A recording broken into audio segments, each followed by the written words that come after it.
बाहर से ध्यान के संबंध में समझे जा सकते हैं। ध्यान प्रेम जैसा है, जो करता है जानता है, या तैरने जैसा है, जो तैरता है वो जानता है। तैरने के संबंध में कुछ बातें कही जा सकती हैं और प्रेम के संबंध में बहुत बातें कही जा सकती हैं। फिर भी प्रेम के संबंध में कितना भी समझ लिया जाए तो प्रेम समझ में नहीं आता, क्योंकि प्रेम एक स्वाद है, एक अनुभव, एक अस्तित्वगत प्रतीति है। और तैरना भी एक एक्जिस्टेंशियल, एक सत्तागत प्रतीति है। आप दूसरे व्यक्ति को तैरते हुए देखकर भी नहीं जान सकते कि वो कैसा अनुभव करता है। आप दूसरे व्यक्ति को प्रेम में डूबा हुआ देखकर भी नहीं जान सकते कि उसे प्रेम किन किन यात्राओं पर ले जाता है। ध्यान में खड़े महावीर को देखकर भी नहीं जान सकते कि ध्यान क्या है। ध्यान के संबंध में महावीर स्वयं भी कुछ कहें तो भी नहीं समझा पाते ठीक से कि ध्यान क्या है। कठिनाई और भी बढ़ जाती है प्रेम से भी ज्यादा, कि चाहे कितना ही कम जानते हो, प्रेम का कोई ना कोई स्वाद हम सबको है। गलत ही सही, गलत प्रेम का ही सही, तो भी प्रेम का स्वाद है। गलत ध्यान का भी हमें कोई स्वाद नहीं है। ठीक ध्यान की बात तो बहुत दूर है। गलत ध्यान का भी हमें कोई स्वाद नहीं है जिसके आधार पर समझाया जा सके कि ठीक क्या है। गलत ध्यान में भी हम अपने को रोक लेते हैं। महावीर ने दो तरह के गलत ध्यान भी कहे।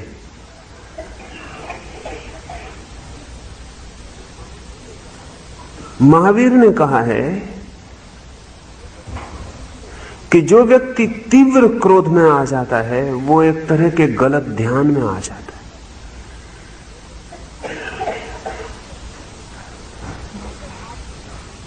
अगर आप कभी तीव्र क्रोध में आए हैं तो एक प्रकार के गलत ध्यान में आपने प्रवेश किया है। लेकिन हम तीव्र क्रोध में भी कभी नहीं आते। हम कुनकुने जीते हैं, ल्यूकवार्म, कभी हम उबलती हालत में नहीं आते। अगर आप गहरे क्रोध में आ जाएं, इतने गहरे क्रोध में आ जाएं कि क्रोध ही शेष रह जाए, क्रोध ही एकाग्र हो जाए, जीवन की सारी ऊर्जा क्रोध के बिंदु पर ही दौड़ने लगे, सारी किरणें जीवन की शक्ति की क्रोध पर ही ठहर जाएं, तो आपको गलत ध्यान का अनुभव होगा। महावीर ने कहा है कि अगर कोई गलत ध्यान में भी उतरे तो उसे ठीक ध्यान में लाना आसान है। इसलिए अक्सर ऐसा हुआ है कि परम क्रोधी क्षण भर में परम क्षमा की मूर्ति बन गए, लेकिन धीमे धीमे जलते हुए जो क्रोधी हैं उन्हें गलत ध्यान का भी कोई पता नहीं है।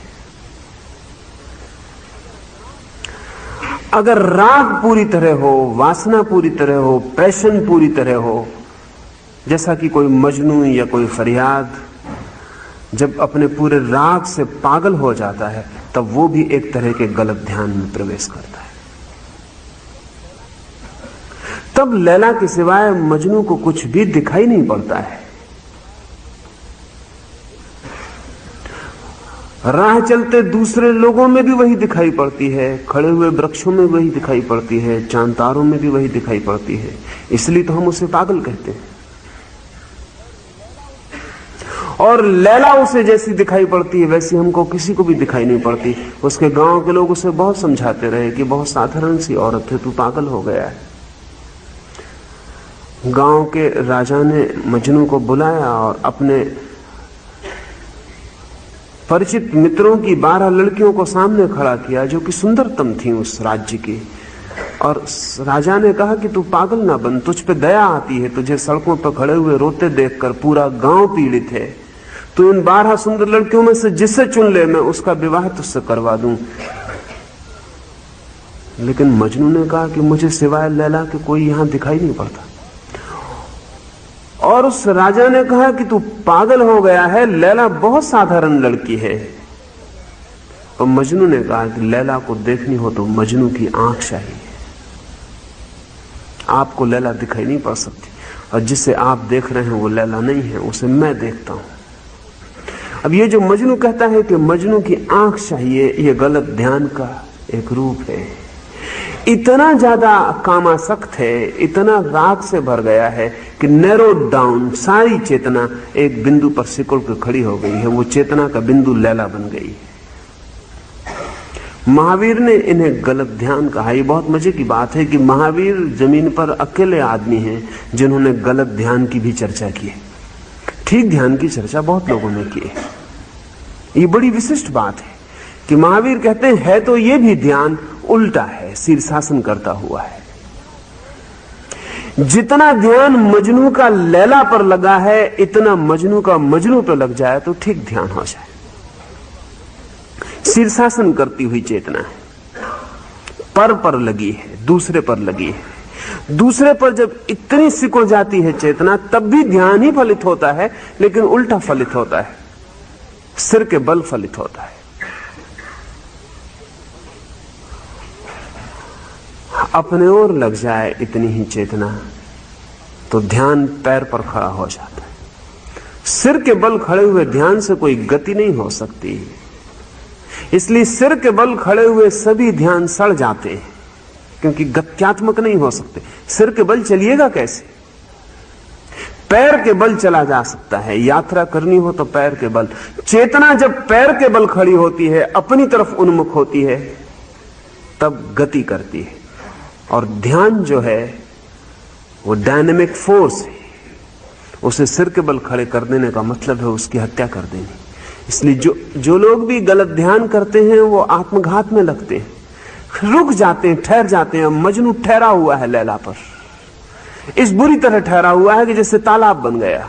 अब वो एक सरिता ना रहा जो सागर तक पहुंच जाए। और लैला कभी मिल नहीं सकती। ये दूसरी कठिनाई है गलत ध्यान की, कि जिस पे आप लगाते हैं उसकी उपलब्धि नहीं हो सकती, क्योंकि दूसरे को पाया ही नहीं जा सकता, वो असंभव है। दूसरे को पाने का कोई उपाय ही नहीं है। इस अस्तित्व में सिर्फ एक ही चीज पाई जा सकती है, और वो मैं हूं, वो मैं स्वयं हूं। उसको ही मैं पा सकता हूं। शेष सारी चीजों पर मैं पाने की कितनी ही कोशिश करूं, वे सारी कोशिश असफल होंगी, क्योंकि जो मेरा स्वभाव है वही केवल मेरा हो सकता है। जो मेरा स्वभाव नहीं है वो कभी भी मेरा नहीं हो सकता। मेरे होने की भ्रांतियां हो सकती हैं, लेकिन भ्रांतियां टूटेंगी और पीड़ा और दुख लाएंगी। इसलिए गलत ध्यान नरक में ले जाता है। सिर के बल खड़ी हुई चेतना अपने ही हाथ से अपना नरक खड़ा कर लेती। और हम बड़े मजेदार लोग हैं। हम जब नरक में होते हैं तब हम ध्यान वगैरह के बाबत सोचने लगते हैं। जब आदमी दुख में होता है तो वो पूछता है शांति कैसे मिले, अशांति में होता है तो पूछता है शांति कैसे मिले। मेरे पास लोग आते हैं, वे कहते हैं कि सुनते हैं ध्यान से बड़ी शांति मिलती है, तो हमें ध्यान का रास्ता बता दो। और मजा यह है कि जो अशांति उन्होंने पैदा की है उसमें से कुछ भी वे छोड़ने को तैयार नहीं। अशांति उन्होंने पैदा की है, पूरी मेहनत उठाई है, श्रम किया है। मुल्ला नसरुद्दीन एक दिन अपने गांव के फकीर के दरवाजे को रात 2 बजे खटखटा रहा है। वो फकीर उठा, उसने कहा भाई इतनी रात, और नीचे देखा तो नसरुद्दीन खड़ा है। तो उसने कहा नसरुद्दीन कभी तुझे मस्जिद में नहीं देखा, कभी तू मुझे सुनने समझने नहीं आता, आज 2 बजे रात। फिर भी फकीर नीचे आया, कोई हर्ज नहीं, रात 2 बजे आया। पास आया तो देखा कि शराब में डोल रहा है, नशे से खड़ा है। नसरुद्दीन ने पूछा कि जरा ईश्वर के संबंध में पूछने आया। उस फकीर ने कहा कि सुबह आना, when you are sober come then. जब होश में रहो तब आना। नसरुद्दीन ने कहा, but the difficulty is when I am sober, I damn care about your God. जब मैं होश में होता हूं तो तुम्हारी ईश्वर की मुझे चिंता ही नहीं होती। ये तो मैं नशे में हूं इसीलिए आया हूं, ईश्वर है या नहीं। हम सब ऐसी ही हालत में पहुंचते हैं। जब हम सुख में होते हैं तो हमें ध्यान की जरा भी चिंता नहीं पैदा होती, जब हम दुख में होते हैं तब हमें ध्यान की चिंता पैदा होती। और कठिनाई यह है कि दुखी चित्त को ध्यान में ले जाना बहुत कठिन है, क्योंकि दुखी चित्त गलत ध्यान में लगा हुआ होता है। दुख का मतलब ही गलत ध्यान है। जब आप पैर के बल खड़े होते हैं तब आपकी चलने की कोई इच्छा नहीं होती, जब आप सिर के बल खड़े होते हैं तब आप मुझसे पूछते हैं आके कि चलने का कोई रास्ता है। और अगर मैं आपसे कहूं कि जब आप पैर के बल खड़े हों तब चलने का रास्ता काम कर सकता, तो आप कहते हैं जब हम पैर के बल खड़े होते हैं तब हमें चलने की इच्छा ही नहीं होती। इसलिए महावीर ने पहले तो गलत ध्यान की बात की है ताकि आपको साफ हो जाए कि आप गलत ध्यान में तो नहीं है, क्योंकि गलत ध्यान में जो है उसे ध्यान में ले जाना अति कठिन हो जाता। अति कठिन इसलिए नहीं कि नहीं जाया जा सकता, अति कठिन इसलिए कि वो गलत ध्यान का प्रयास जारी रखता है। जब आप कहते हैं मैं शांत होना चाहता हूं, तब आप अशांत होने की सारी चेष्टा जारी रखते और शांत होना चाहते हैं।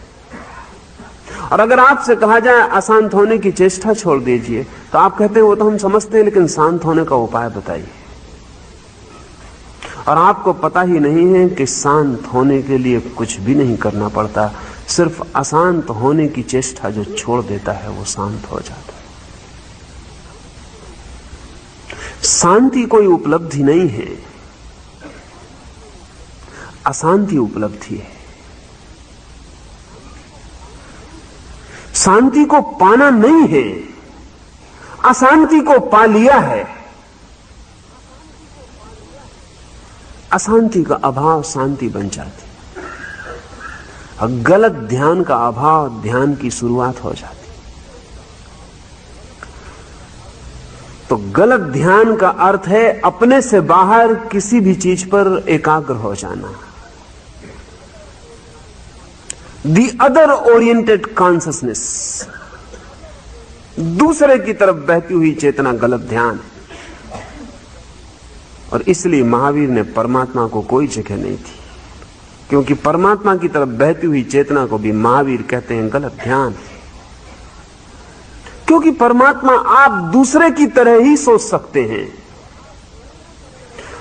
और अगर स्वयं की तरह सोचेंगे तो बड़ी हिम्मत चाहिए। अगर आप ये सोचेंगे कि मैं परमात्मा हूं तो बड़ा साहस चाहिए। एक तो आप ना सोच पाएंगे और आपके आसपास के लोग भी ना सोचने देंगे कि आप परमात्मा हैं।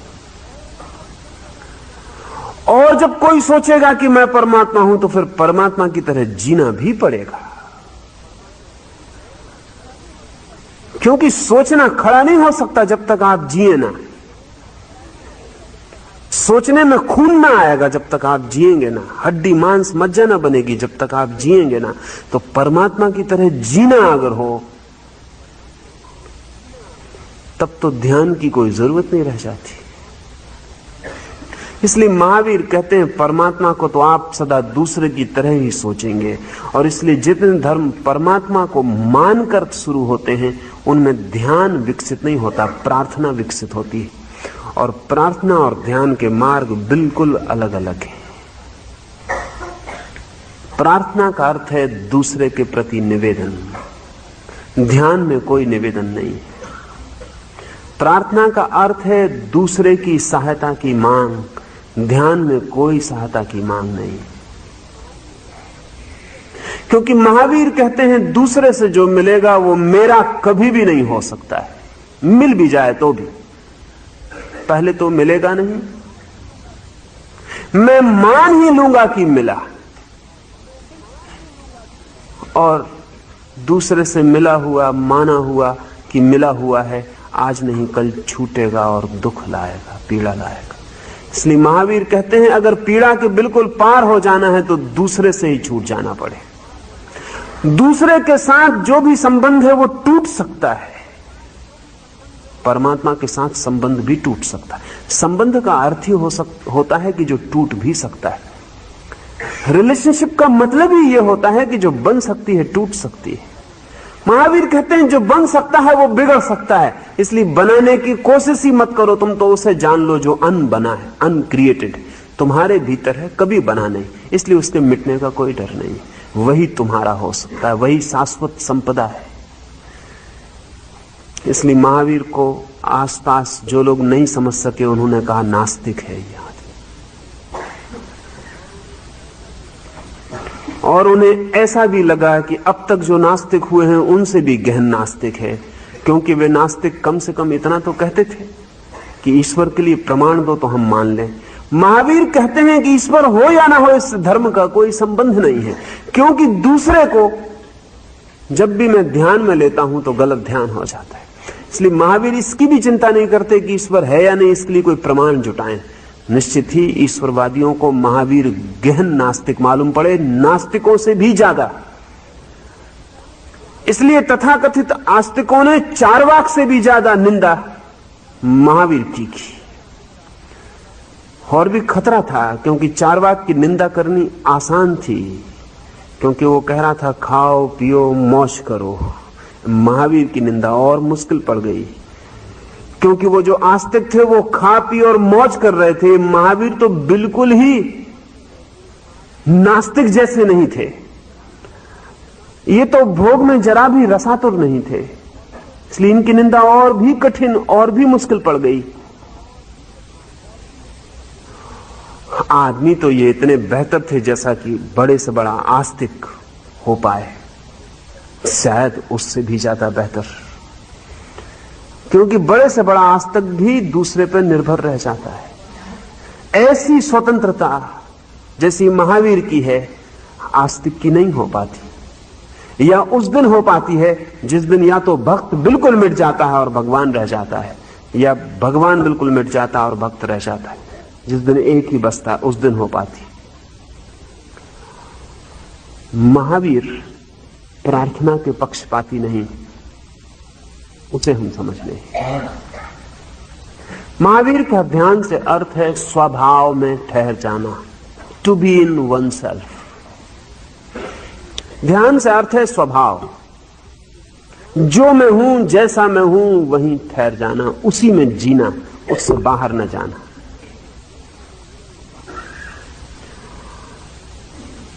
अर्थ तो है ध्यान का स्वभाव में ठहर जाना। इसलिए महावीर ने ध्यान शब्द का कम प्रयोग किया, क्योंकि ध्यान शब्द ही दूसरे का इशारा करता है। जब भी हम कहते हैं टू बी अटेंटिव, तभी मतलब होता है किसी और पर। जब भी हम कहते हैं ध्यान, तो उसका मतलब होता है कहां, किस पर। लोग आते हैं पूछने, वो कहते हैं हम ध्यान करना चाहते हैं, किस पर करें। ध्यान शब्द में ही ऑब्जेक्ट का ख्याल, विषय का ख्याल छिपा हुआ है। इसलिए महावीर ने ध्यान शब्द का उतना प्रयोग नहीं किया। ध्यान की जगह ज्यादा उन्होंने प्रयोग किया सामायिक। वो महावीर का अपना शब्द है सामायिक। महावीर आत्मा को समय कहते हैं, और सामायिक उसे कहते हैं जब कोई व्यक्ति अपनी आत्मा में ही होता है, तब उसे सामायिक कहते हैं।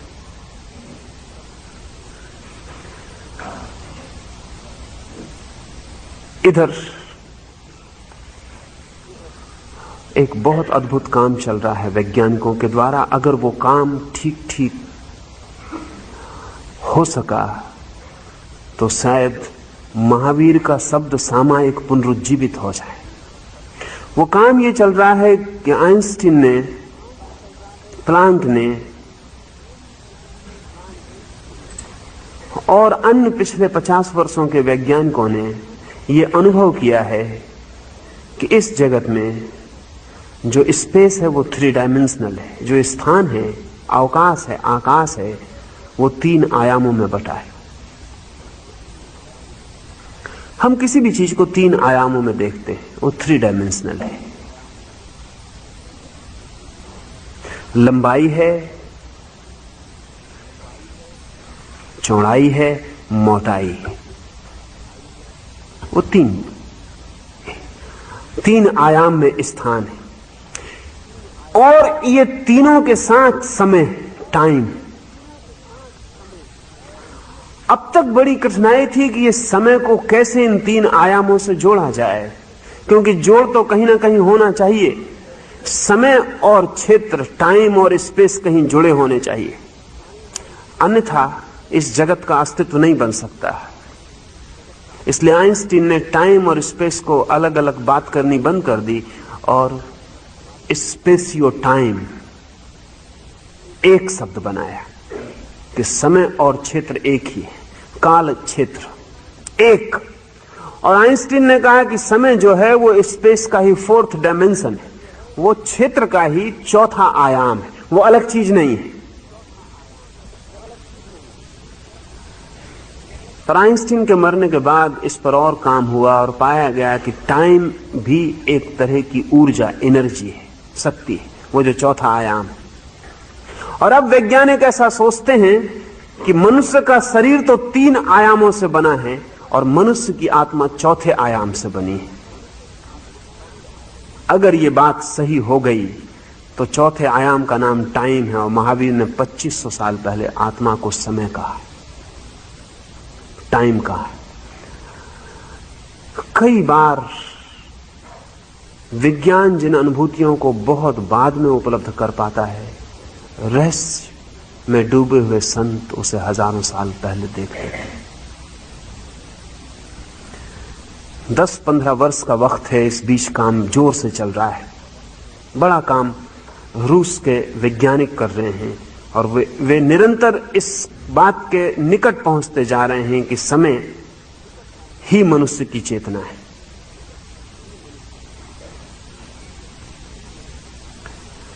इसे ऐसा समझे तो थोड़ा ख्याल में आ जाए तो हम फिर ध्यान की धारणा में, महावीर की धारणा में उतरना आसान हो जाए।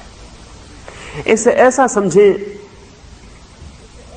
कि पदार्थ बिना समय के भी कल्पना की जा सकती, कंसीवेबल है,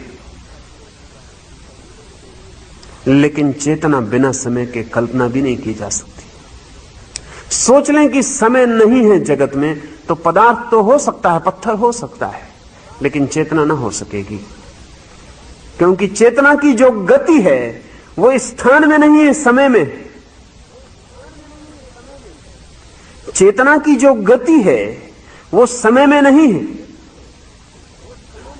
वो स्थान में नहीं है, वो स्पेस में नहीं है, वो टाइम में है, समय में है। जब आप यहां उठ के आते हैं अपने घर से तो आपका शरीर यात्रा करता है एक, वो यात्रा होती है स्थान में। आप घर से निकले, कार में बैठे, बस में बैठे, ट्रेन में बैठे, चले, ये यात्रा स्थान में। आपकी जगह एक पत्थर भी रख देते तो वो भी कार में बैठ के यहां तक आ जाता, लेकिन कार में बैठे हुए आपका मन एक और गति भी करता है जिसका कार से कोई संबंध नहीं है, वो गति समय में है। हो सकता है आप जब घर हैं और जब कार में बैठे तभी आप समय में इस हाल में आ गए हों, मन में इस हाल में आ गए हों, लेकिन कार अभी घर के सामने खड़ी। सच तो यह है कि आप कार में बैठते ही इसलिए हैं कि आपका मन कार के पहले इस हाल की तरफ गति करता है, इसलिए आप कार में बैठते, नहीं तो आप कार में नहीं बैठेंगे। पत्थर खुद कार में नहीं बैठेगा, उसे किसी को बिठाना पड़ेगा। बैठ के भी वो वैसा ही रहेगा जैसा अन बैठा था। बैठ के उसे आप यहां उतार लेंगे लेकिन उस पत्थर के भीतर कुछ भी ना होगा। जब आप कार में बैठे हैं तो 2 गतियां हो रही हैं, एक तो आपका शरीर समय में यात्रा कर रहा है और एक आपका मन, आपका शरीर स्थान में यात्रा कर रहा है और आपका मन समय में यात्रा कर रहा है। चेतना की गति समय में है।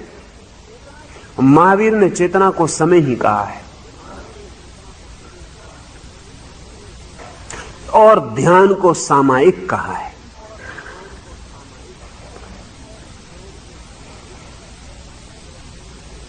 अगर चेतना की गति समय में है तो चेतना की गति के ठहर जाने का नाम सामायिक है।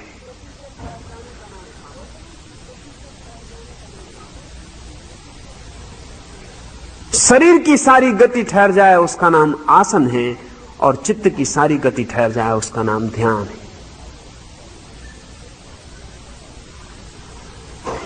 अगर आप कार में ऐसे बैठ के आ जाएं जैसे पत्थर आता है तो आप ध्यान में थे। आपके भीतर कोई गति ना हो, सिर्फ शरीर गति करे, और आप कार में बैठ के ऐसे आ जाएं जैसे पत्थर आया हो तो आप ध्यान में थे। ध्यान का अर्थ है चेतना हो, गति शून्य हो जाए, मूवमेंट शून्य हो जाए। ये ध्यान का अर्थ है महावीर का। अब इस ध्यान की तरफ जाने के लिए महावीर आपको क्या सलाह दे सकते? इस हम 2-3 हिस्सों में समझने की कोशिश करें। कभी आपने खप्पड़ छाए हुए मकान के नीचे देखा होगा कि कोई रंध्र से प्रकाश की किरण भीतर घुस आती। प्रकाश का एक वल्लरी, एक धारा कमरे में गिरने लगती। सारा कमरा अंधेरा है, छप्पड़ से एक बिंब प्रकाश का नीचे तक उतर रहा है। तब आपने एक बात और भी देखी होगी कि उस प्रकाश की धारा के भीतर धूल के हजारों कण उड़ते हुए दिखाई पड़ते। अंधेरे में वे दिखाई नहीं पड़ते, कमरे में वे सभी जगह उड़ रहे हैं। आप अंधेरे में वो दिखाई नहीं पड़ते, सभी जगह वे उड़ रहे हैं। उस प्रकाश की वल्लरी में दिखाई पड़ते हैं, क्योंकि दिखाई पड़ने के लिए प्रकाश होना जरूरी है। शायद आपको ख्याल आता होगा कि प्रकाश की वल्लरी में ही वे उड़ रहे हैं, तो आप गलती में। वे तो पूरे कमरे में उड़ रहे हैं, लेकिन प्रकाश की वल्लरी में दिखाई पड़ रहे हैं। आपकी चेतना ऐसी ही स्थिति में है। जितने हिस्से में ध्यान पड़ता है उतने हिस्से में विचार के कण दिखाई पड़ते हैं, बाकी में भी विचार उड़ते रहते हैं, वो आपको दिखाई नहीं पड़ते। इसलिए मनोविज्ञान मन को 2 हिस्सों में तोड़ देता है। एक को वो कॉन्शियस कहता है, एक को अनकॉन्शियस कहता है।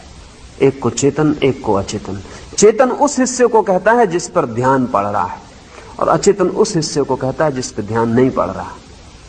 चेतन उस हिस्से को कहें जिसमें कि प्रकाश की किरण पड़ रही है और धूल कण दिखाई पड़ रहे हैं, और अचेतन उसको कहें बाकी कमरे को जहां अंधेरा है, जहां प्रकाश नहीं पड़ रहा। धूल कण तो वहां भी उड़ रहे हैं, पर उनका कोई पता नहीं चलता। तो आपके चेतन मन में आपको विचारों का उड़ना दिखाई पड़ता है। 24 घंटे विचार चलते रहते हैं, सरकते रहते हैं।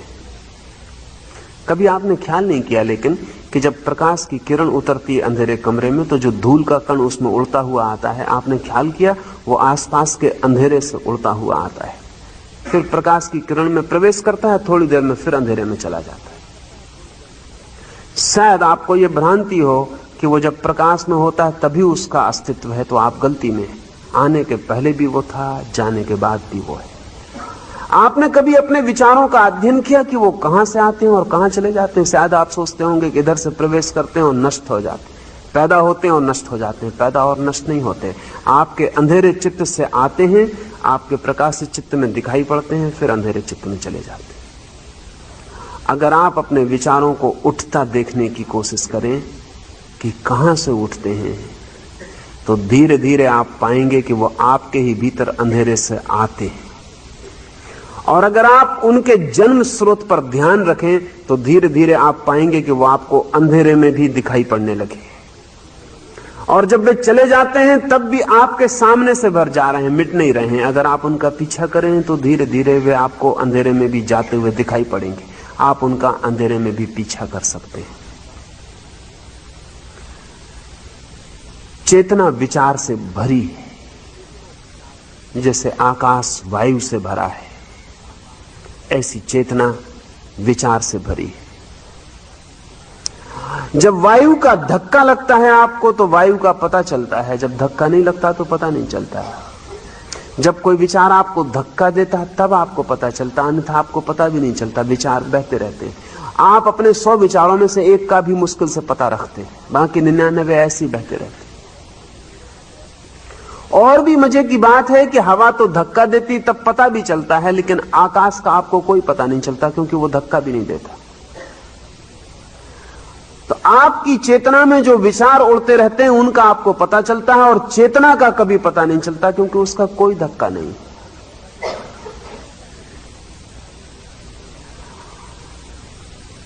दो उपाय, या तो आप इन विचारों से बचना चाहें तो इस खपड़े से जो छेद हो गया है इसे बंद कर दें, तो आपको विचार दिखाई नहीं पड़ेंगे। नींद में यही होता है, वो जो चेतना की थोड़ी सी धारा आपको दिखाई पड़ती थी जागने में, आप उसको भी बंद करके सो जाते, फिर आपको कुछ दिखाई नहीं पड़ता, सब बंद हो जाता है। गहरी बेहोशी में भी यही होता है, हिप्नोसिस सम्मोहन में भी यही होता है। इसलिए विचार से जो लोग पीड़ित हैं वे लोग अनेक बार आत्मसम्मोहन की क्रियाएं करने लगते हैं, और आत्मसम्मोहन को ध्यान समझ लेते हैं। वो ध्यान नहीं है, वो सिर्फ अपनी चेतना को बुझा देना है, अंधेरे में डूब जाना है। उसका भी सुख है, शराब में वही उसी तरह का सुख मिलता है, गांजे में, अफीम में उसी तरह का सुख मिलता है। चेतना का जो छोटी सी धारा बह रही थी वो भी बंद हो गई, गुप्त अंधेरे में खो गए। बड़ी शांति मालूम पड़ती है, वो अशांति मालूम पड़ती थी प्रकाश की किरण से। महावीर का ध्यान ऐसा नहीं है जिसमें प्रकाश की किरण को बुझा देना है। महावीर का ध्यान ऐसा है जिसमें सारे खपड़ों को अलग कर देना, पूरे छप्पर को खुला छोड़ देना, ताकि पूरे कमरे में प्रकाश भर जाए।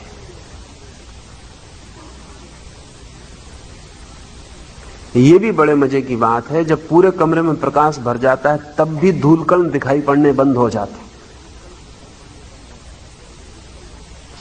जब पूरे कमरे में प्रकाश भर जाता है तब भी धूलकण नहीं दिखाई पड़ते। जब पूरे कमरे में अंधेरा हो जाता है तब भी धूलकण नहीं दिखाई पड़ते। जब पूरे कमरे में अंधेरा होता है और जरा से स्थान में रोशनी होती तब धूलकण दिखाई पड़ते हैं। असल में धूल कणों को दिखाई पड़ने के लिए प्रकाश की धारा भी चाहिए और अंधेरे की पृष्ठभूमि भी चाहिए। तो दो उपाय हैं इन कणों को भूल जाने का। एक उपाय तो है कि पूरा अंधेरा हो जाए, तो इसलिए नहीं दिखाई पड़ते क्योंकि प्रकाश ही नहीं, दिखाई कैसे पड़ेंगे। या पूरा प्रकाश हो जाए तो भी दिखाई नहीं पड़ते क्योंकि इतना ज्यादा प्रकाश है कि उतने छोटे से धूलकण दिखाई नहीं पड़ सकते, प्रकाश दिखाई पड़ने लगता है। पृष्ठभूमि न होने से धूलकण खो जाते। तो पहला तो यह फर्क समझ लें कि बहुत से प्रयोग हैं ध्यान के जो वस्तुतः मूर्छा के प्रयोग हैं, ध्यान के प्रयोग नहीं, जिनमें आदमी अपने कॉन्शस को अनकॉन्शस में डुबा देता है, जिनमें वो गहरी नींद में चला जाता है। उठने के बाद उसे शांति भी मालूम पड़ेगी, स्वस्थ भी मालूम पड़ेगा, ताजा भी मालूम पड़ेगा, लेकिन वे उपाय सिर्फ चेतना को डुबाने के थे, उससे कोई क्रांति घटित नहीं होती। श्री महेश योगी जो ध्यान की बात सारी दुनिया में करते हैं वो सिर्फ मूर्छा का प्रयोग है, जिसे वे ट्रांसेंडेंटल मेडिटेशन कहते हैं, जिसे भावातीत ध्यान कहते हैं। वो ध्यान भी नहीं है, भावातीत तो बिल्कुल नहीं है, ना तो ट्रांसेंडेंटल है ना मेडिटेशन है। ध्यान इसलिए नहीं है कि वो केवल एक मंत्र के जाप से स्वयं को सुला लेने का प्रयोग है, और किसी भी शब्द की पुनरुक्ति अगर आप करते जाएं तो तंद्रा आ जाती है। किसी भी शब्द की पुनरुक्ति से तंद्रा पैदा होती है, हिप्नोसिस पैदा होती है। असल में किसी भी शब्द की पुनरुक्ति से बोर्डम पैदा होती है, ऊब पैदा होती, ऊब नींद ले आती है। तो किसी भी मंत्र के प्रयोग का अगर आप इस तरह प्रयोग करें कि वो आपको ऊब में ले जाए, उबा दे, घबरा दे, नाविन्य न रह जाए उसमें, तो मन ऊब के पुराने से परेशान होकर तंद्रा में और निद्रा में खो जाता है। जिन लोगों को नींद की तकलीफ है उनके लिए ये प्रयोग फायदे का है, लेकिन ना तो ये ध्यान है ना भावातीत है। और नींद की बहुत लोगों को तकलीफ है, उनके लिए ये फायदा करता है, लेकिन उस फायदे से ध्यान का कोई संबंध नहीं। वो फायदा गहरी नींद का ही फायदा है। गहरी नींद अच्छी चीज है, बुरी चीज नहीं। इसलिए मैं नहीं कह रहा हूं कि महेश योगी जो कहते हैं वो कोई बुरी चीज है, बड़ी अच्छी चीज है, लेकिन उसका उपयोग उतना ही है जितना किसी भी ट्रैंकुलाइजर का है। ट्रैंकुलाइजर से भी अच्छी है क्योंकि किसी दवा पर निर्भर नहीं रहना पड़ता, भीतरी तरकीब है, भीतरी ट्रिक है। और इसलिए पूरब में महेश योगी का कोई प्रभाव नहीं पड़ा, पश्चिम में बहुत पड़ा, क्योंकि पश्चिम अनिद्रा से पीड़ित है, पूरब अभी पीड़ित नहीं। उसका बुनियादी कारण वही। पश्चिम इंसोमेनिया से परेशान है, नींद बड़ी मुश्किल हो गई है। नींद पश्चिम में एक सुख अनुभव हो रहा है क्योंकि उसे पाना मुश्किल हो गया है। पूरब में नींद कोई सवाल नहीं है अभी भी। हाँ, पूरब जितना पश्चिम होता जाएगा उतना नींद का सवाल उठता आएगा। तो पश्चिम में जो लोग महेश योगी के पास आए वो असल में नींद से तकलीफ से परेशान लोग हैं, सो भी नहीं सकते। वो तरकीब भूल गए जिससे कि जो प्राकृतिक तरकीब थी वो भूल गए हैं, वो जो नेचुरल प्रोसेस थी सोने की वो भूल गए। उनको आर्टिफिशियल टेक्निक की जरूरत है जिससे वो सो सकें। लेकिन 2-3 महीने से ज्यादा कोई उनके पास नहीं रहेगा, भाग जाएगा, क्योंकि जब उसे नींद आने लगेगी तो बात खत्म हो गई। तब वो कहेगा कि ध्यान चाहिए, ये तो नींद तो हो गई ठीक है, लेकिन अब आगे वो आगे खींचना मुश्किल है क्योंकि वो प्रयोग कुल जमा नींद का है। महावीर मूर्छा विरोधी हैं, इसलिए महावीर ने ऐसी भी किसी पद्धति की सलाह नहीं दी जिससे मूर्छा के आने की जरा सी भी संभावना हो। यही महावीर के और भारत के दूसरी पद्धतियों का भेद है। भारत में 2 पद्धतियां रही हैं, कहना चाहिए सारे जगत में 2 ही पद्धतियां हैं ध्यान की। मूलतः 2 तरह की पद्धतियां हैं। एक पद्धति को हम ब्राह्मण पद्धति कहें और एक पद्धति को हम श्रमण पद्धति कहें। महावीर की जो पद्धति है उसका नाम श्रमण पद्धति है। दूसरी जो पद्धति है वो ब्राह्मण की पद्धति है। ब्राह्मण की पद्धति विश्राम की पद्धति है। वो इस बात की पद्धति है जिसे हम कहें रिलैक्सेशन। परमात्मा में अपने को विश्राम कर दो, छोड़ दो, ब्रह्म में अपने को विश्राम कर दो। महावीर ने किसी ब्राह्मण पद्धति की सलाह नहीं दी। उन्होंने कहा कि विश्राम में बहुत डर तो यह है, 100 में 99 मौके पर डर यह है कि आप नींद में चले जाओ। 100 में 99 मौके पर डर यह है कि आप नींद में चले जाओ, क्योंकि विश्राम और नींद का गहरा अंतर संबंध है।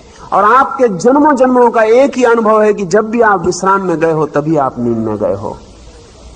तो आपके चित्त की एक संस्कारिक व्यवस्था है कि जब भी आप विश्राम करोगे नींद आ जाएगी।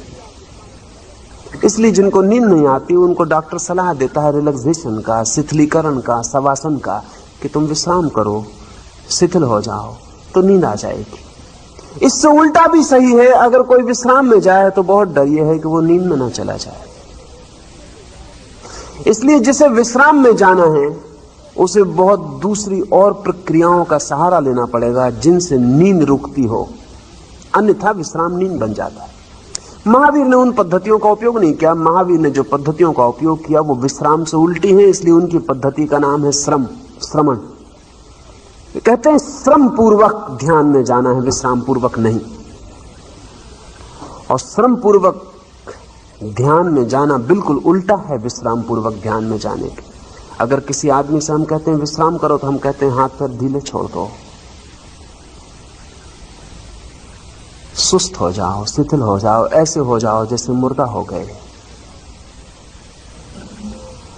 श्रम की जो पद्धति है वो कहेगी इतना तनाव पैदा करो, इतना टेंशन पैदा करो जितना कि तुम कर सकते हो। जितना तनाव पैदा कर सको उतना अच्छा है। अपने को इतना खींचो, इतना खींचो, इतना खींचो जैसे कोई वीणा के तार को खींचता चला जाए और टंकार पर छोड़ दे। खींचते चले जाओ, खींचते चले जाओ, तीव्रतम स्वर तक अपने तनाव को खींच लो। निश्चित ही एक सीमा आती है कि अगर आप सितार के तार को खींचते चले जाएं तो तार टूट जाएगा, लेकिन चेतना के टूटने का कोई उपाय नहीं, वो टूटती ही नहीं। इसलिए आप खींचते चले जाओ। महावीर कहते हैं खींचते चले जाओ। एक सीमा आएगी जहां तार टूट जाता है लेकिन चेतना नहीं टूटती, लेकिन चेतना भी अपनी अति पर आ जाती, क्लाइमेक्स पर आ जाती, चरम पर आ जाती। और जब चरम पर आ जाती तो अनजाने तुम्हारे बिना पते विश्राम को उपलब्ध हो जाती। जिस समय इस मुट्ठी को बंद करता जाऊं, जितनी मेरी ताकत है सारी ताकत लगा के इसे बंद करता जाऊं, एक घड़ी आएगी कि मेरी ताकत चरम पे पहुंच जाएगी। अचानक मैं पाऊंगा कि मुट्ठी ने खुलना शुरू कर दिया, क्योंकि अब मेरे पास बंद करने की और ताकत नहीं है।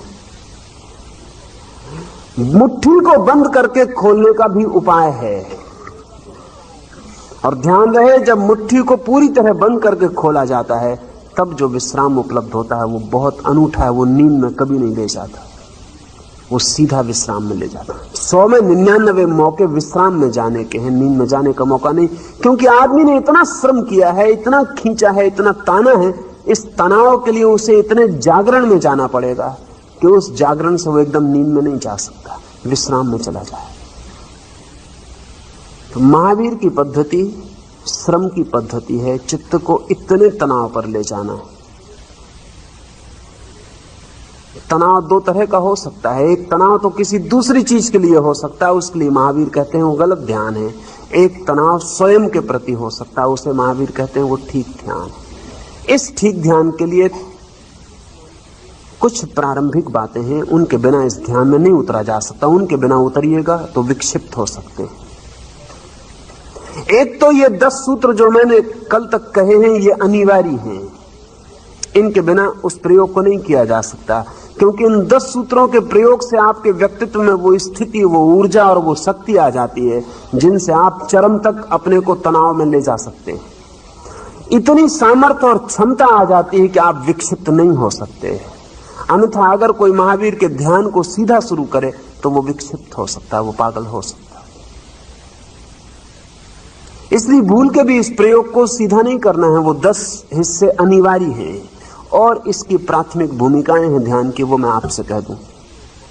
अभी पश्चिम में एक बहुत विचारशील वैज्ञानिक ध्यान पर काम करता है, उसका नाम है रॉन हुबार्ट। उसने एक नए विज्ञान को जन्म दिया, उसका नाम है साइंटोलॉजी।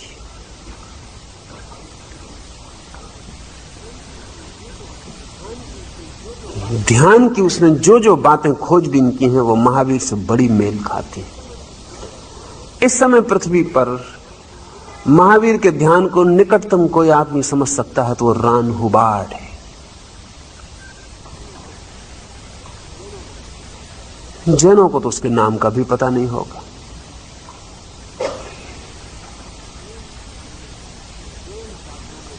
जैन साधुओं में तो मैं पूरे मुल्क में घूम कर देख लिया हूं, एक आदमी नहीं है जो महावीर के ध्यान को समझ सकता हो। करने की बात बहुत दूर है। प्रवचन वे करते हैं रोज, लेकिन मैं चकित हुआ कि 500-500, 700-700 साधुओं के गण का जो गणी हो, प्रमुख हो, आचार्य हो, वो भी एकांत में मुझसे पूछता है कि ध्यान कैसे करें। ये 700 साधुओं को क्या करवाया जा रहा होगा। उनका गुरु पूछता है ध्यान कैसे करें। निश्चित ही ये गुरु एकांत में पूछता है, इतना भी साहस नहीं है कि 4 लोगों के सामने पूछ सके।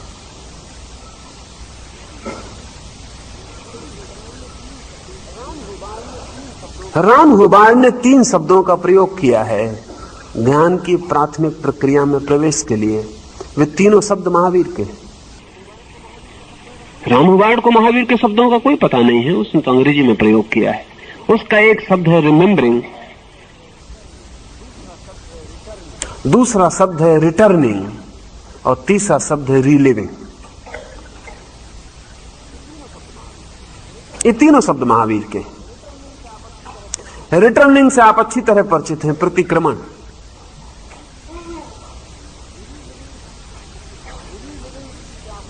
रीलिविंग से आप उतने परिचित नहीं हैं। महावीर का शब्द है जाति स्मरण, पुनः जीना उसको जो जिया जा चुका है।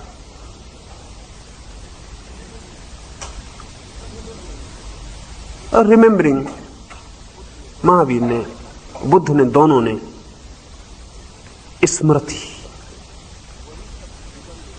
वही शब्द बिगड़ बिगड़ कर कबीर और नानक के पास आते आते सुरती हो गया। वही शब्द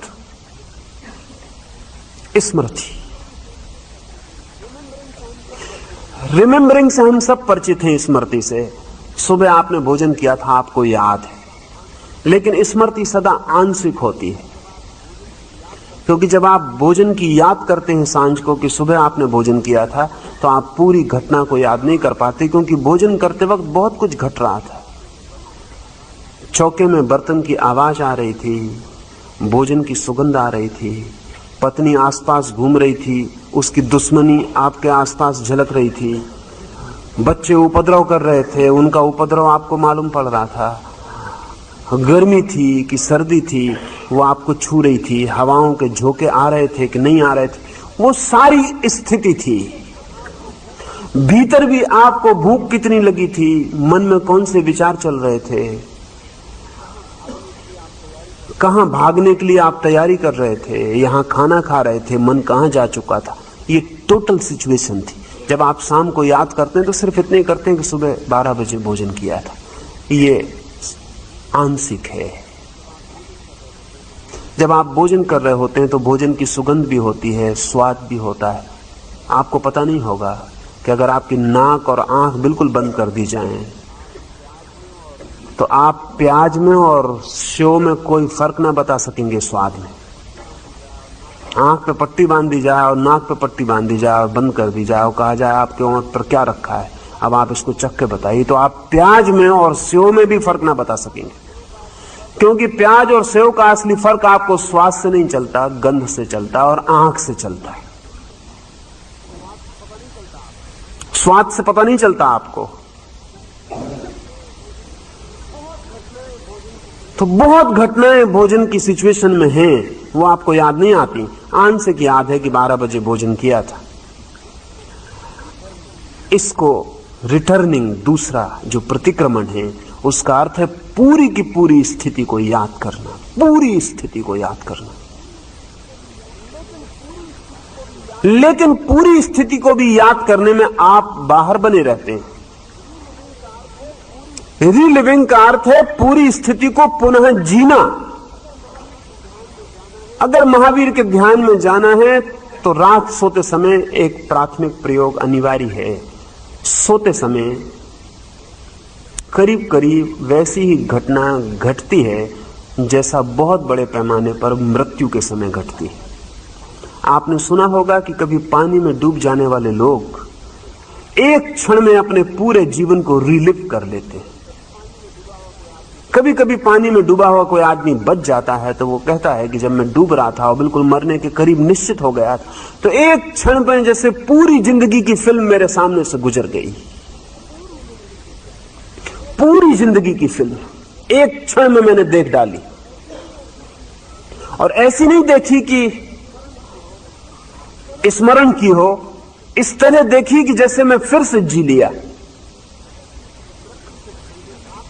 मृत्यु के क्षण में, आकस्मिक मृत्यु के क्षण में, जबकि मृत्यु आसन्न मालूम पड़ती है, आ गई मालूम पड़ती है, बचने का कोई उपाय नहीं रह जाता, मृत्यु साफ होती है, तब ऐसी घटना घटती है। महावीर के ध्यान में अगर उतरना हो तो ऐसी घटना नींद के पहले रोज घटानी चाहिए। जब रात सोने लगे और जब नींद करीब आने लगे तो रिलिव, पहले तो स्मृति से शुरू करना पड़ेगा। सुबह से लेकर सांझ सोने तक स्मरण करें। एक 3 महीने गहरा प्रयोग किया जाए तो आपको पता चलेगा कि स्मृति धीरे धीरे प्रतिक्रमण बन गई। अब पूरी स्थिति याद आने लगी। और भी 3 महीने प्रयोग किया जाए प्रतिक्रमण पर तो आप पाएंगे कि अब प्रतिक्रमण पुनर्जीवन बन गया। अब आप रिलिव करने लगे। कोई 9 महीने के प्रयोग में आप पाएंगे कि आप सुबह से लेकर सांझ को फिर से जी सकते, फिर से जरा भी फर्क नहीं होगा, आप फिर से जिएंगे। और बड़े मजे की बात यह कि इस बार जब आप जिएंगे तो यह ज्यादा जीवन होगा बजाय उसके जो कि आप दिन में जिए थे, क्योंकि उस वक्त और भी 25 उलझाव थे, अब कोई उलझाव नहीं।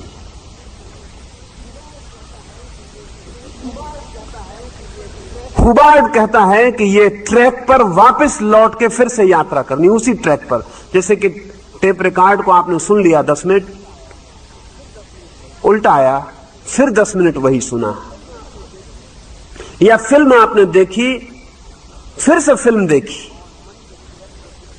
और मन के ट्रैक पे कुछ भी खोता नहीं, मन के पथ पर सब सुरक्षित है, खोता नहीं। रात सोने के पहले अगर महावीर के ध्यान में सामायिक में प्रवेश करना हो तो कोई 9 महीने का 3-3 महीने एक एक प्रयोग पर बिताने जरूरी है। पहले स्मरण करना शुरू करें, पूरी तरह स्मरण करें सुबह से सांझ तक क्या हुआ, फिर प्रतिक्रमण करें, पूरी स्थिति को याद करने की कोशिश करें कि किस किस घटना में कौन कौन सी पूरी स्थिति थी। आप बहुत हैरान होंगे और आपकी संवेदनशीलता बहुत बढ़ जाएगी, आप बहुत सेंसिटिव हो जाएंगे और दूसरे दिन आपके जीने का रस भी बहुत बढ़ जाएगा, क्योंकि दूसरे दिन धीरे धीरे आप बहुत सी चीजों के प्रति जागरूक हो जाएंगे जिनके प्रति आप कभी जागरूक ना थे।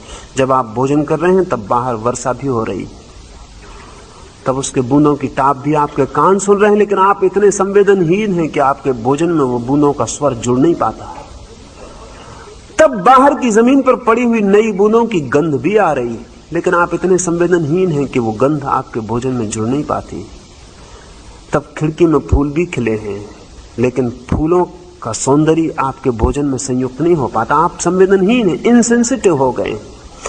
अगर आप प्रतिक्रमण की पूरी यात्रा करते हैं तो आपके जीवन में एक सौंदर्य का और रस का और अनुभव का एक नया आयाम खुलना शुरू हो जाएगा। पूरी घटना आपको जीने मिलेगी और जब भी पूरी घटना जीती है, जब भी पूरी घटना होती है तो आप उस घटना को दोबारा जीने की आकांक्षा से मुक्त होने लगते हैं, वासना छीन होती है। अगर कोई व्यक्ति एक बार भी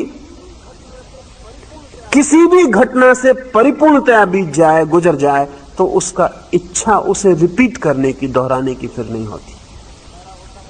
तो अतीत से छुटकारा होता है और भविष्य से भी छुटकारा होता है। प्रतिक्रमण अतीत और भविष्य से छुटकारे की विधि है। फिर इस प्रतिक्रमण को इतना गहरा करते जाएं कि एक घड़ी ऐसी आ जाए कि अब आप याद ना करें, रिलिव करें, पुनर्जीवित हो जाएं, उस घटना को फिर से जिए और आप हैरान होंगे वो घटना फिर से जी जा सकती है।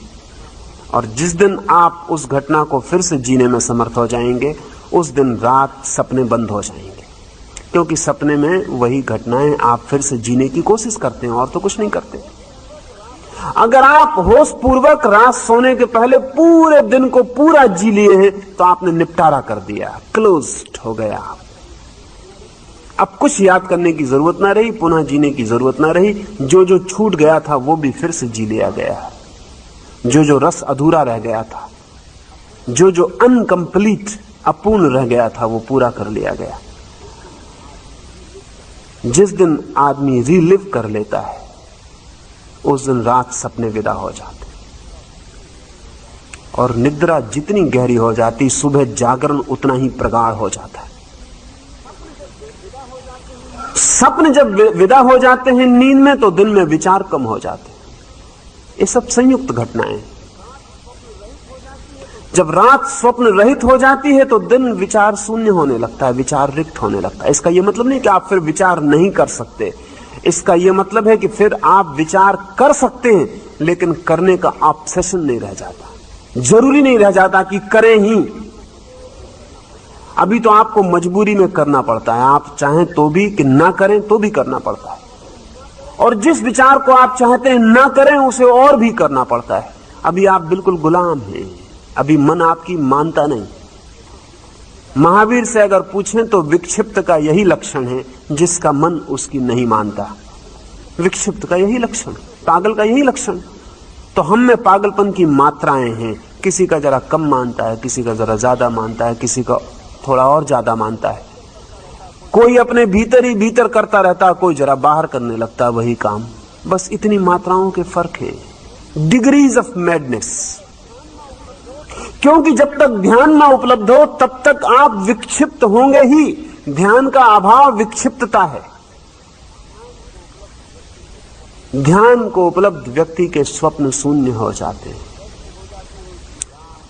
ऐसी हो जाती है उसकी रात जैसे प्रकाश की वल्लरी में धूल के कण न रह गए हों। जब वो सुबह उठता है तो सच पूछिए वही आदमी सुबह उठता है जिसने रात स्वप्न नहीं देखे, नहीं तो सिर्फ नींद की एक परत टूटती है और सपने भीतर दिन भर चलते रहते हैं। इसलिए कभी भी आंख बंद करिए, दिवा स्वप्न शुरू हो जाता है, सपना भीतर चलता ही रहता है, सिर्फ ऊपर की एक परत जाग जाती है। काम चलाऊ है वो परत, उससे आप सड़क पे बच के निकल जाते हैं, उसमें आप अपने दफ्तर पहुंच जाते हैं, उसमें अपना आप काम कर लेते हैं। आदत, रोबोट, आपके भीतर जो यंत्र बन गया है वो काम कर लेता है। इतना होश है बस, इसे महावीर होश नहीं कहते। रात जब स्वप्न पूरी तरह समाप्त हो जाते तब सुबह आप ऐसे उठते हैं कि उस उठने का आपको कोई भी पता नहीं।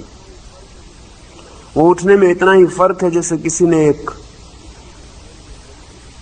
मिट्टी के तेल में जलती हुई बाती देखी हो, पीला धुंधला धुएं से भरा हुआ प्रकाश, और फिर किसी उस आदमी ने पहली दफा सूरज का जागना देखा हो, सूरज का उगना देखा हो। इतना ही फर्क है।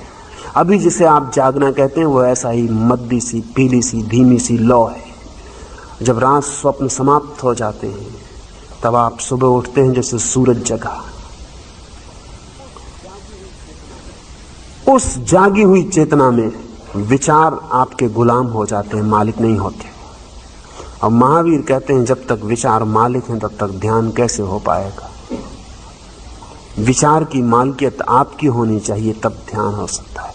तब आप जब चाहें विचार करें, जब चाहें तब ना करें।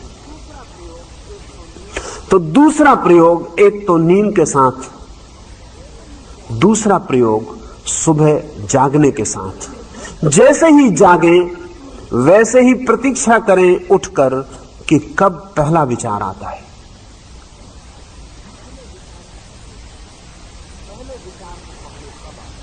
पहले विचार को पकड़े कब आता है।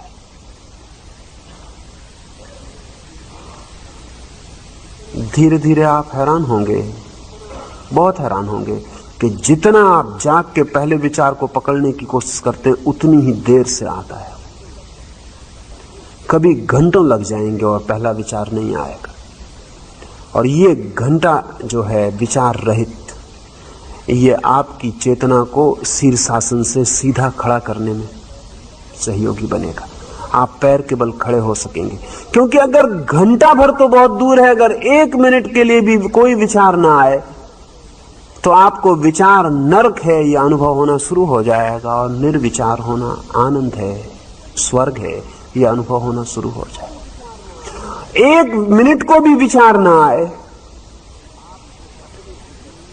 तो आपको अपने भीतर विचारों के अतिरिक्त जो है उसका दर्शन शुरू हो जाएगा।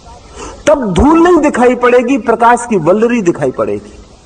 तब आपका गेस्टाल्ट बदल जाएगा। अगर आपने कभी कोई गेस्टाल्ट चित्र देखे हैं तो आप समझ पाएंगे। मनोविज्ञान की किताबों में गेस्टाल्ट के चित्र दिए होते हैं। कभी एक चित्र आप में से बहुत लोगों ने देखा होगा, नहीं देखा होगा तो देखना चाहिए।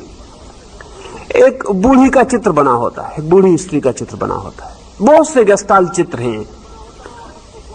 बूढ़ी का चित्र बना होता है, आप उसको गौर से देखें तो बूढ़ी दिखाई पड़ती है, फिर आप देखते ही रहें, देखते ही रहें, देखते ही रहें। अचानक आप पाते हैं कि चित्र बदल गया और एक जवान स्त्री दिखाई पड़नी शुरू हो गई। वो भी उन्हीं रेखाओं में छिपी हुई है, वो भी उन्हीं रेखाओं में छिपी हुई है। लेकिन एक बड़े मजे की बात होगी, जब तक आपको बूढ़ी का चित्र दिखाई पड़ेगा तब तक जवान स्त्री का चित्र नहीं दिखाई पड़ेगा, और जब आपको जवान स्त्री का चित्र दिखाई पड़ेगा तो बूढ़ी खो जाएगी। दोनों आप एक साथ नहीं देख सकते। ये गेस्टाल्ट का मतलब है। गेस्टाल्ट का मतलब है कि पैटर्न है देखने के, और विपरीत पैटर्न एक साथ नहीं देखे जा सकते। जब जवान स्त्री दिखाई पड़ेगी चित्र वही है, रेखाएं वही हैं, आप वही हैं, कुछ बदला नहीं है, लेकिन आपका ध्यान बदल गया। आप बूढ़ी को देखते देखते ऊब गए, परेशान हो गए। ध्यान ने एक परिवर्तन ले लिया, उसने कुछ नया देखना शुरू किया, क्योंकि ध्यान सदा नया देखना चाहता। अब वो जवान स्त्री जो अभी तक आपको नहीं दिखाई पड़ी थी वो दिखाई पड़ गई। बड़ा मजा ये होगा कि आप दोनों को एक साथ नहीं देख सकते, साइमल्टेनियसली युगपत नहीं देख सकते। अब आपको पता है, पहले तो आपको पता भी नहीं था कि इसमें एक जवान चेहरा भी छिपा हुआ है। अब आपको पता है कि दोनों चेहरे छिपे हैं, अब भी आप नहीं देख सकते। अब भी जब तक आप जवान चेहरा देखते रहेंगे बूढ़ी का कोई पता नहीं चलेगा। जब आप बूढ़ी को देखना शुरू करेंगे, जवान चेहरा खो जाएगा। गेस्टाल्ट है ये। चेतना विपरीत को एक साथ नहीं देख सकती। जब तक आप धूल के कण देख रहे हैं, तब तक आप प्रकाश की वल्लरी नहीं देख सकते, और जब आप प्रकाश की वल्लरी देखने लगेंगे तो धूल के कण नहीं देख सकते। जब तक आप विचार देख रहे हैं, तब तक आप चेतना को नहीं देख सकते। जब आप विचार को नहीं देखेंगे, तब आप चेतना को देखेंगे, और चेतना को एक दफा जो देख ले, उसके जीवन की सारी रूपरेखा बदल जाती है। अभी हमारी सारी रूपरेखा विचार से निर्धारित होती है, धूल कणों से। फिर हमारी सारी चेतना प्रकाश से प्रवाहित होती है। फिर भी आप दोनों चीजों को एक साथ ना देख सकेंगे। जब आप विचार देखेंगे तब चेतना भूल जाएगी, जब आप चेतना देखेंगे तब विचार भूल जाएंगे। लेकिन फिर आपको याद तो रहेगा, चाहे जवान चेहरा दिखाई पड़ रहा हो, आपको याद तो रहेगा कि बूढ़ा चेहरा छिपा हुआ है। फिर आप बूढ़ा चेहरा देख रहे हो, तब भी आपको याद रहेगा कि जवान चेहरा भी कहीं मौजूद है, सोया हुआ, छिपा हुआ, प्रकट है। जिस दिन कोई व्यक्ति निर्विचार हो जाता है, उस दिन वो चेतना पर उसके ध्यान जाता है, तब तक ध्यान नहीं जाता। और एक बार चेतना पर ध्यान चला जाए तो फिर चेतना का विस्मरण नहीं होता। चाहे आप विचार में लगे रहें, दुकान पर लगे रहें, बाजार में काम करते रहें, कुछ भी करते रहें, भीतर चेतना है, इसकी स्पष्ट प्रतीति बनी रहती है। बीमार हो जाएं, रुग्ण हो जाएं, दुखी हो जाएं, हाथ पैर कट जाएं, फिर भी भीतर चेतना है, इसकी स्पष्ट स्मृति बनी रहती। और जब चाहें तब गेस्टाल्ट बदल सकते हैं। एक्सीडेंट हो रहा है और शरीर टूट के गिर पड़ा, पैर अलग हो गए हैं, जरूरी नहीं कि आप पैर को ही देख के दुखी हो, आप गेस्टाल्ट बदल सकते हैं। आप चेतना को देखने लगे, शरीर गया, शरीर का कोई दुख नहीं होगा, आप शरीर नहीं रहे। जब महावीर के कान में खीलियां ठोंकी जा रही हैं, तो आप ये मत समझना कि महावीर आप ही जैसे शरीर हैं। आप ही जैसे शरीर होंगे तो खीलियों का दर्द होगा। महावीर का गेस्टाल्ट बदल जाता है। अब महावीर शरीर को नहीं देख रहे, वो चेतना को देख रहे हैं। तो शरीर में खीलियां ठोंकी जा रही तो वो ऐसी ही मालूम पड़ती हैं जैसे किसी और के शरीर में खीलियां ठोंकी जा रही, जैसे कहीं और दूर डिस्टेंस पर खीलियां ठोंकी जा रही। महावीर दूर हो गए, महावीर मर रहे हैं तो आप ही जैसे नहीं मर रहे हैं। गेस्टाल्ट और है, महावीर चेतना को देख रहे हैं जो नहीं मरती। जब जीसस को सूली पर लटकाया जा रहा है तो गेस्टाल्ट और है, जीसस उस शरीर को नहीं देख रहे जो सूली पर लटकाया जा रहा है। जब मंसूर को काटा जा रहा है तो गेस्टाल्ट और है, मंसूर उस शरीर को नहीं देख रहा जो काटा जा रहा है, इसलिए मंसूर हंस रहा है। और कोई पूछता है कि मंसूर तुम काटे जा रहे हो और हंस रहे हो, तो मंसूर ने कहा कि मैं इसलिए हंस रहा हूं कि जिसे तुम काट रहे हो वो मैं नहीं हूं, और जो मैं हूं तुम उसे छू भी नहीं पा रहे, तो मुझे बड़ी हंसी आ रही। तुम्हारी तलवारें मेरे आसपास से गुजर जा रही हैं, लेकिन मुझे स्पर्श नहीं कर पाती। एक गेस्टाल्ट का परिवर्तन है, ध्यान का परिवर्तन है, ध्यान का फोकस बदल गया, वो कुछ और देख रहा है। तो रात्रि विचार के लिए 3 प्रक्रियाएं, सुबह पहले विचार की प्रतीक्षा की एक प्रक्रिया, और शेष सारे दिन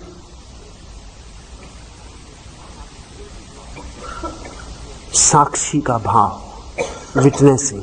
जो भी हो रहा है उसका मैं साक्षी हूं, करता नहीं। भोजन कर रहे हैं तो 2 चीजें रह जाती, 2 भी नहीं रह जाती। साधारण आदमी को एक ही चीज रह जाती, भोजन रह जाता है।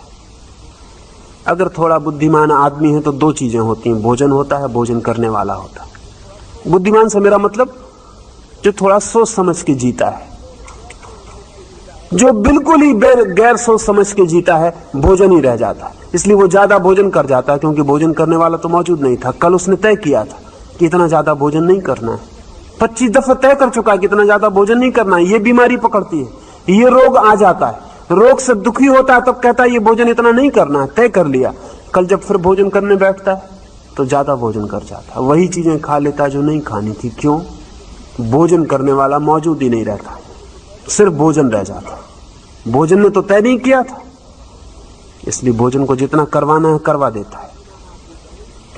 जिसको हम थोड़ा बुद्धिमान आदमी कहें, वो दोनों का होश रखता है, भोजन का भी, भोजन करने वाले का भी। लेकिन महावीर जिसे साक्षी कहते हैं वो तीसरा होश है। वो होश इस बात का है कि ना तो मैं भोजन हूं और ना मैं भोजन करने वाला हूं। भोजन भोजन है, भोजन करने वाला शरीर है, मैं दोनों से अलग हूं। एक ट्रायंगल का निर्माण है, एक त्रिकोण का, एक त्रिभुज का। तीसरे कोण पर मैं हूं। इस तीसरे कोण पर, इस तीसरे बिंदु पर 24 घंटे रहने की कोशिश साक्षी भाव। कुछ भी हो रहा है तो 3 हिस्से सदा मौजूद हैं और मैं तीसरा हूं, मैं दो नहीं हूं। ज्यादा भोजन कर लेने वाला एक ही कोण देखता है। अगर कहीं प्राकृतिक चिकित्सा के संबंध में थोड़ी जानकारी बढ़ गई तो दूसरा कोण भी देखने लगता है कि मैं करने वाला ज्यादा ना कर लूं। पहले भोजन से एकात्म हो जाता था, अब करने वाले शरीर से एकात्म हो जाता है, लेकिन साक्षी नहीं होता। साक्षी तो तब होता है जब दोनों के पार तीसरा हो जाता है, और जब वो देखता है कि ये रहा भोजन, ये रहा शरीर, ये रहा मैं, और मैं सदा अलग हूं। इसलिए महावीर ने कहा है पृथकत्व। साक्षी भाव का उन्होंने प्रयोग नहीं किया, उन्होंने पृथकत्व शब्द का प्रयोग किया है, अलगपन। इसको महावीर ने कहा भेद विज्ञान, the science of division. Mahavir का अपना शब्द है भेद विज्ञान, द साइंस टू डिवाइड। चीजों को अपने अपने हिस्सों में तोड़ देना। भोजन वहां है, शरीर यहां है, मैं दोनों के पार हूं। इतना भेद स्पष्ट हो जाए तो साक्षी जन्मता है। तो 3 बातें स्मरण रखें। रात नींद के समय स्मरण, प्रतिक्रमण,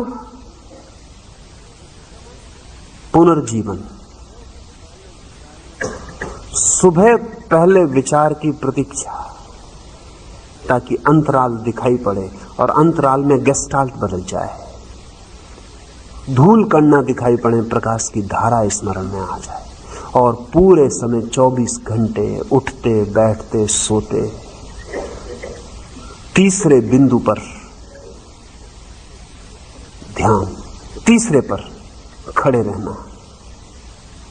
ये 3 बातें अगर पूरी हो जाएं तो महावीर जिसे सामायिक कहते हैं वो फलित होगी। तो हम आत्मा में स्थिर होते हैं। ये जो आत्म स्थिरता है, ये कोई जड़ स्टेगनेंट बात नहीं है। शब्द हमारे पास नहीं है। शब्द हमारे पास 2 हैं, चलना, ठहर जाना, गति, अगति, डायनेमिक, स्टेगनेंट। तीसरा शब्द हमारे पास नहीं है। लेकिन महावीर जैसे लोग सदा ही जो बोलते हैं वो तीसरे की बात है, द थर्ड। और हमारी भाषा 2 तरह के शब्द जानती है, तीसरे तरह के शब्द नहीं जानती। तो इसलिए महावीर जैसे लोगों के अनुभव को प्रकट करने के लिए दोनों शब्दों का एक साथ उपयोग करने के अतिरिक्त और कोई रास्ता नहीं, तब पैराडॉक्सिकल हो जाता है। अगर हम ऐसा कह सकें और कोई अर्थ साफ होता हो, ऐसी अगति जो पूर्ण गति है,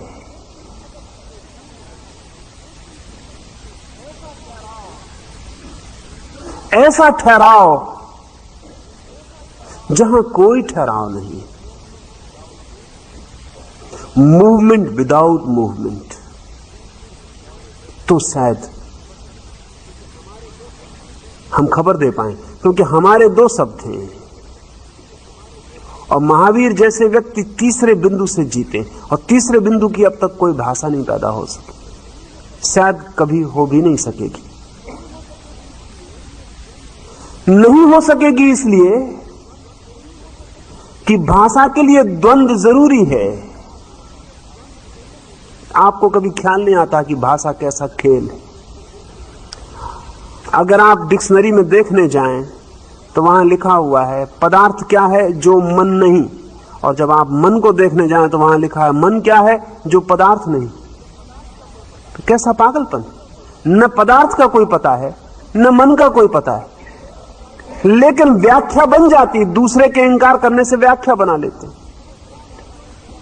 अब ये कोई बात हुई कि पुरुष कौन है जो स्त्री नहीं, स्त्री कौन है जो पुरुष नहीं? ये कोई बात हुई? ये कोई डेफिनेशन हुई?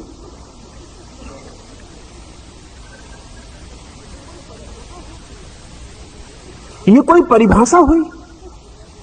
अंधेरा वो है जो प्रकाश नहीं, प्रकाश वो है जो अंधेरा नहीं। समझ में आता है कि बिल्कुल ठीक है, लेकिन बिल्कुल बेमानी, इसका कोई मतलब ही ना हुआ। अगर मैं पूछूं दायां क्या है, आप कहते हैं बायां। से ज्यादा व्यर्थ की चीज जमीन पर खोजनी बहुत मुश्किल है, शब्दकोश से ज्यादा व्यर्थ की चीज। क्योंकि शब्दकोश वाला कर क्या रहा है? वो 5वें पेज पे कहता है कि 10वां पेज देखो, और 10वें पेज पे कहता है कि 5वां देखो।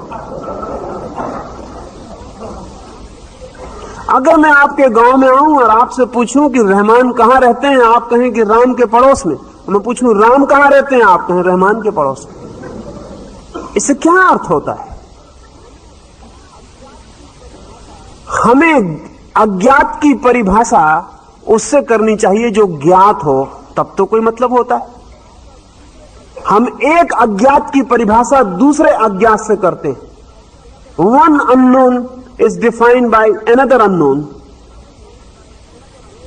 हमें कुछ भी पता नहीं है, एक अज्ञात को हम दूसरे अज्ञात से व्याख्या कर देते हैं और इस तरह ज्ञात का भ्रम पैदा कर लेते हैं।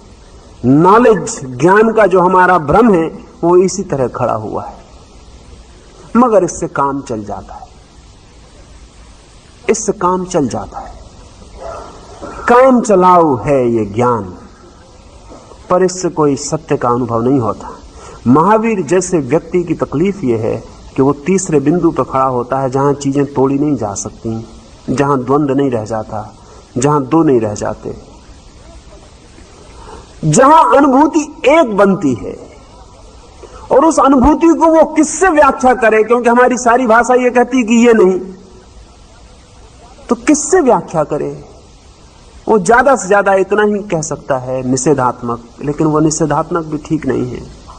वो कह सकता है वहां दुख नहीं, अशांति नहीं, लेकिन जब हम मतलब समझते हैं तो हमारा क्या मतलब होता है?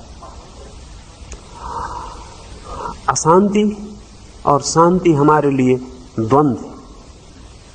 महावीर के लिए द्वंद्व से मुक्ति है। हमारे लिए शांति का वही मतलब है जहां अशांति नहीं। महावीर के लिए शांति का वही मतलब है जहां शांति भी नहीं, अशांति भी नहीं। क्योंकि जब तक शांति है तब तक थोड़ी बहुत अशांति मौजूद रहती, नहीं तो शांति का पता नहीं चलता। अगर आप परिपूर्ण स्वस्थ हो जाएं तो आपको स्वास्थ्य का पता नहीं चलेगा।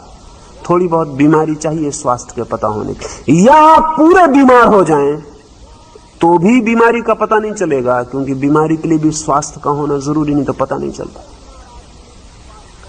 तो बीमार से बीमार आदमी में भी स्वास्थ्य होता है, इसलिए पता चलता है, और स्वस्थ से स्वस्थ आदमी में भी बीमारी होती है, इसलिए स्वास्थ्य का पता चलता है। लेकिन हमारे पास कोई उपाय नहीं, हम बाहर से ही खोजते रहते हैं, और बाहर सब द्वंद्व है। लक्षण बाहर से हम पकड़ लेते हैं और भीतर कोई लक्षण नहीं पकड़े जा सकते, क्योंकि कोई द्वंद्व नहीं। तो महावीर ने वो जो तीसरे बिंदु पर खड़ा हो जाएगा व्यक्ति ध्यान में, उसे क्या होगा, इसे समझाने की कोशिश 12वें तप में की है। वो कोशिश बिल्कुल बाहर से है, बाहर से ही हो सकती है। फिर भी बहुत आंतरिक घटना है, इसलिए उसे अंतर तप कहा है और अंतिम तप रखा है। ध्यान के बाद महावीर का तप कायोत्सर्ग है। उसका अर्थ है जहां काया का उत्सर्ग हो जाता है, जहां शरीर नहीं बसता, तो गेस्टाल्ट बदल जाता है पूरा। कायोत्सर्ग का मतलब काया को सताना नहीं है। कायोत्सर्ग का मतलब ऐसा नहीं कि हाथ पर काट काट के और चढ़ाते जाना। कायोत्सर्ग का मतलब है ध्यान जब परिपूर्ण शिखर पर पहुंचता है तो गेस्टाल्ट बदल जाता है, काया का उत्सर्ग हो जाता है, काया रह नहीं जाती, उसका कहीं कोई पता नहीं रह जाता।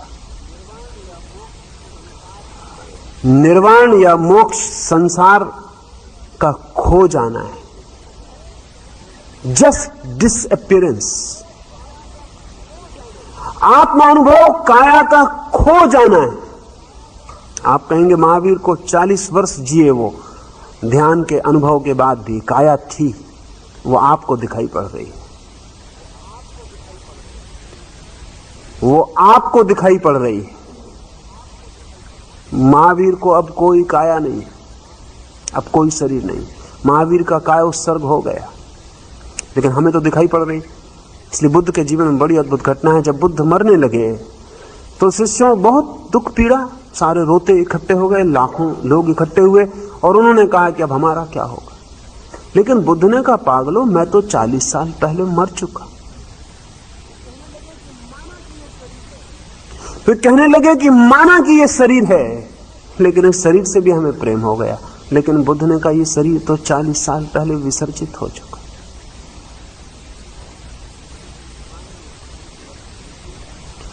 जापान में एक फकीर हुआ है लिंची।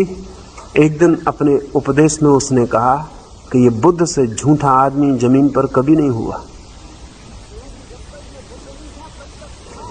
क्योंकि जब तक ये बुद्ध नहीं था तब तक था, और जिस दिन से बुद्ध हुआ उस दिन से है ही नहीं। तो लिंची ने कहा कि बुद्ध हैं, बुद्ध हुए हैं, ये सब भाषा की भूलें, बुद्ध कभी नहीं हुए। निश्चित ही लोग घबरा गए, क्योंकि ये फकीर तो बुद्ध का ही था, पीछे बुद्ध की प्रतिमा रखी थी, अभी अभी इसने उस पर दीप चढ़ाया था। एक आदमी ने खड़े होकर पूछा कि ऐसे शब्द तुम बोल रहे हो, तुम कह रहे हो बुद्ध कभी हुए नहीं, ऐसी अधार्मिक बात।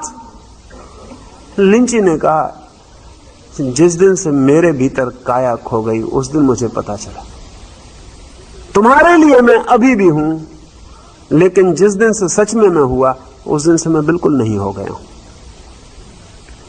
ये नहीं हो जाने का अंतिम चरण है, वो एक्सप्लोजन है। उसके बाद फिर कुछ भी नहीं है, या सब कुछ, या शून्य है या पूर्ण है। कल हम आखिरी बार में